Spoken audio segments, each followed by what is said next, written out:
Welcome back, those who are back.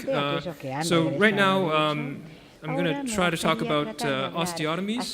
The title given to me was Osteotomies in Idiopathic Scoliosis, but in many ways it probably doesn't only apply to idiopathic scoliosis. So when are osteotomies needed? I think that is the biggest question. And how do we choose which osteotomy to use? What we need to understand, of course, is the basis and what is the objective of scoliosis surgery. The type of the so-called basic osteotomies, nowadays you see papers talking about different types of osteotomies. They're just, I think, variations, attempting to do the same things, and the concepts are basically already borne out by the basic osteotomies.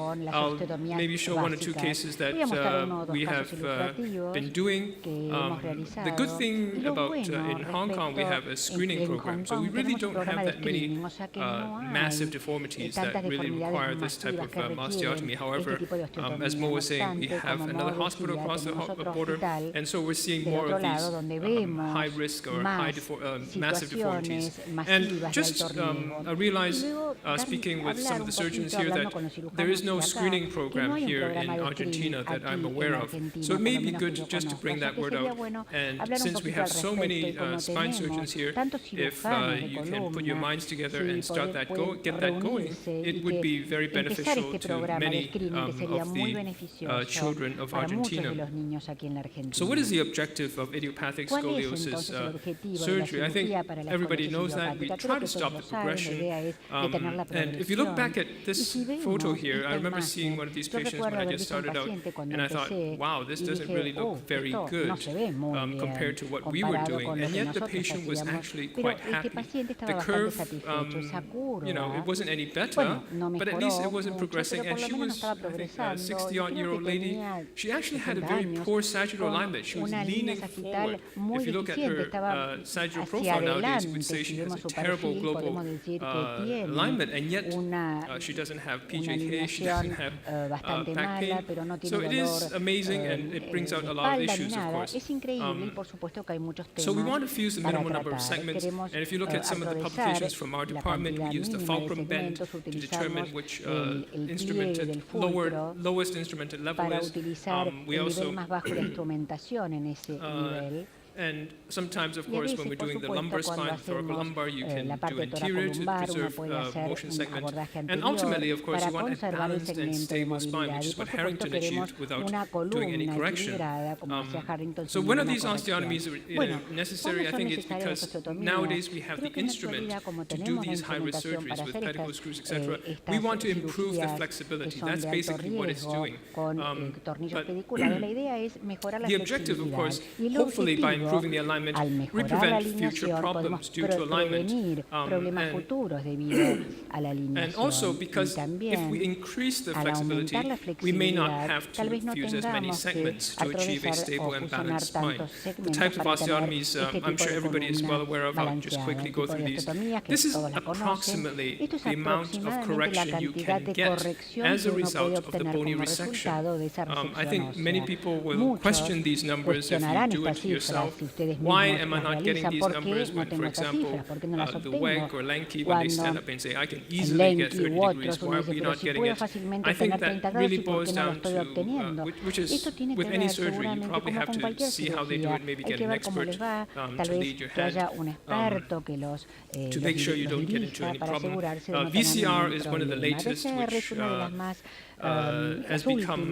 was really, really popular, and nowadays, with the SCOLI-RIS study, etc., you would hear people like maybe even Lanky himself saying that he's trying to do less of these to avoid some of the complications. You see some variations, the VY, the vertebral decancellation proposed by a top surgeon in China, Wang Yan, and of course, I think Lamartina, the corner osteotomy.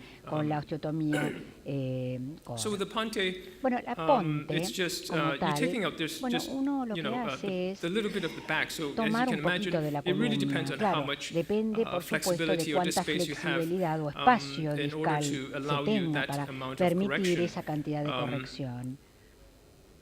For the Smith-Peterson, you're Para la taking out a lot more. You're Smith-Peterson taking uno out está essentially the quitando posterior mucho column, más, estamos a little bit of sacando la IAP columna and posterior, un SAP. poco For de SAP, every un poco de millimeter of IAP. resection, Por cada milímetro one de paper suggested that you resección, get about 1 un trabajo degree of sugiere que correction. uno obtiene un grado de corrección y una vez más requiere un espacio de disco abierto para que funcione, de lo contrario uno no puede lograr movimiento, movilidad. In other words, you also what you Así que achieve cuando uno because of logra that is esto, shortening of the posterior with como lengthening of the resultado, anterior. uno in corta AS lo patients, you posterior y probably alarga you can't get lo away with a whole lot anterior. of O sea this. que muchas veces PSO is by no lo definition a podemos lograr. three-column PSO osteotomy. es una Oftentimes in the osteotomía de lumbar 3 spine, you columnas, do it at muchas veces en la L2 columna to lumbar, L3. se So hace it de really L2 a depends on where the L3, pathology is. depende dónde está la patología. Pero algunos han trabajado en la parte torácica inferior. Esta es la zona donde está el cono medular, hay que tener mucho cuidado y hay que conservar un poco del cuerpo anterior, porque necesitan una superficie de fusión. La columna posterior, o con la anterior en este caso, no se alarga, no se elonga, porque si vemos cuidadosamente, aquí está el eje de rotación que no está dentro del soma mismo. Luego aquí tenemos Bidwell y otros decían que digamos, esa parte de agrandamiento central en la lámina cefálica y caudal a la osteotomía hay que tener mucho cuidado de inspeccionar la parte del saco tecal y las radículas, porque muchas veces uno hace un L4 y L5 de TELIF, hay que resecar porque cuando uno comprime hacia posterior no hay que realizar otros temas en la parte anterior. El BCR es uno de los más poderosos que les permite controlar tanto los planos coronales como sagittales a la vez. Muchos hacen PSO asimétrico o el Smith-Peterson para lograr parte de esto. Son algunas de las guías cuando uno quiere seleccionar una osteotomía Smith-Peterson o bien una osteotomía de sustracción de pedículo. Les permite mayor grado de corrección, como vamos a ver en uno de los casos. BCR es la resección de la columna vertebral. Estamos viendo el desbalance sagittal tipo 2, que es bastante severo, y Suk reportó que esta es la cantidad de corrección que obtendría. Y yo creo que en uno de estos casos lo vemos. Fíjense aquí. No tenemos una gran cantidad de casos, pero este es uno que es inveterado, una esclerosis idiopática inveterada. Ella comenzó cuando tenía 10 años y vino a nosotros cuando se dio cuenta que no se le iba y ya tenía la edad donde quería casarse, de sus 20 años, con un COB masivo. Incluso aquí vemos esta curva, la cifosis es realmente masiva. Una vez más, bien diciendo que nos gusta utilizar el pliegue del fulcro porque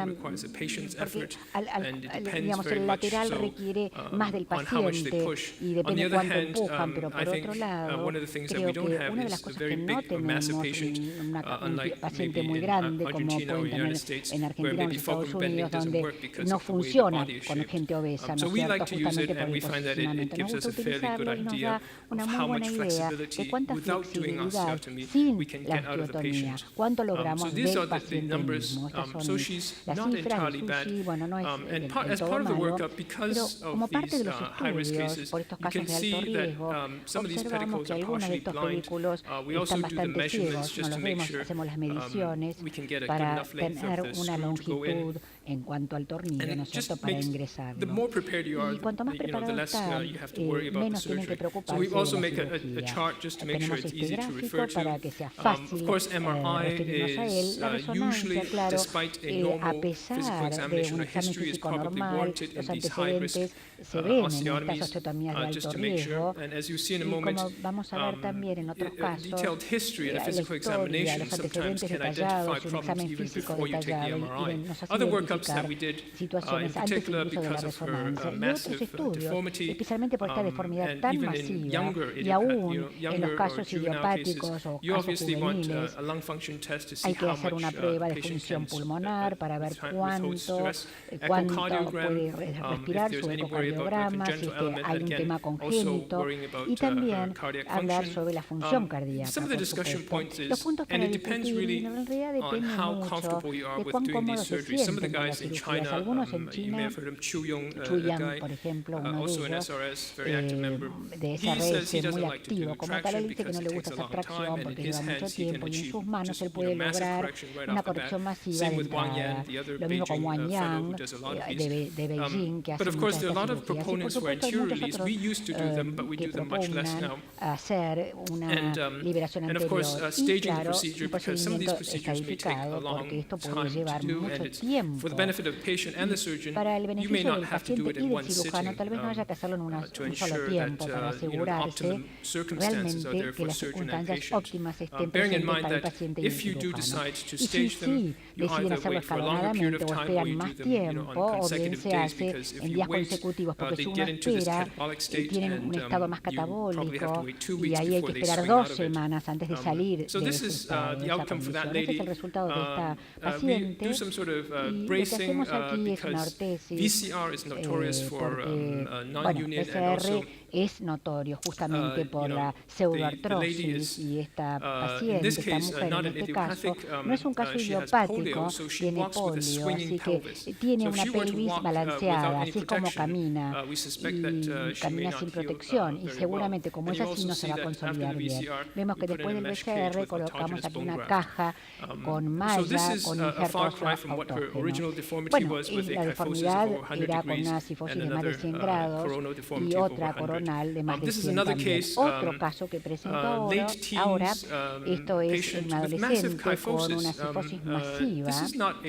No es un caso de escoliosis idiopático, como les dije antes, está sujeto en esta sectomía, sino más bien entender qué herramientas tienen y decidir qué usar. Esto es una endocondroplasia, es de muy alto riesgo y vamos a ver por qué. Hacemos también estas pliegues del fulcro, ven que la cifosis no se mueve mucho, no hay una flexibilidad inherente, así que vamos a la tracción. La tracción, de hecho, tiene varias funciones. Van a estar muy decepcionados por ese grado de corrección. Acá dice 15 o tantos grados, pero de hecho, a través de este proceso el paciente estaba más preparado psicológicamente para la cirugía durante ese periodo porque era una paciente internada, le alimentábamos para que pueda ganar peso y tolerar la cirugía. También hubo otro problema inherente. Este paciente tenía una fístula AB y esto llevó a la cirrosis hepática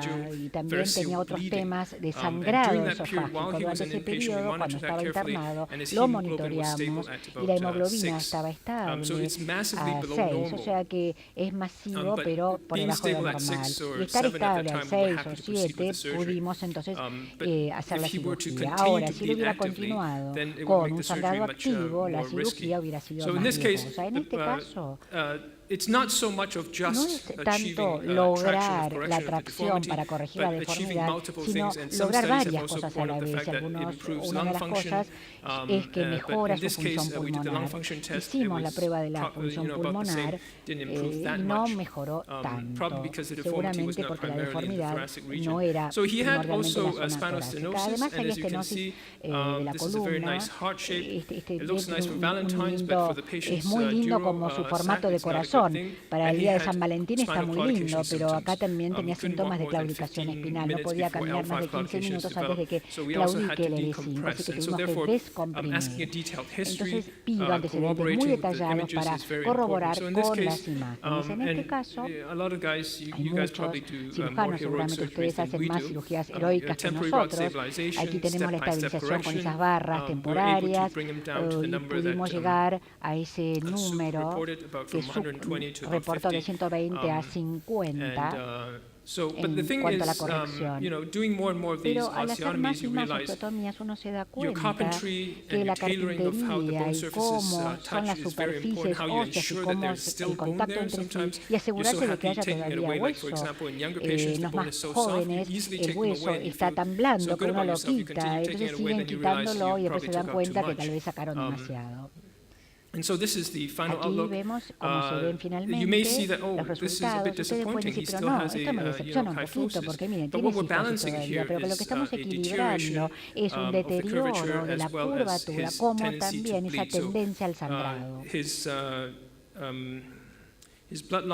La pérdida de sangre era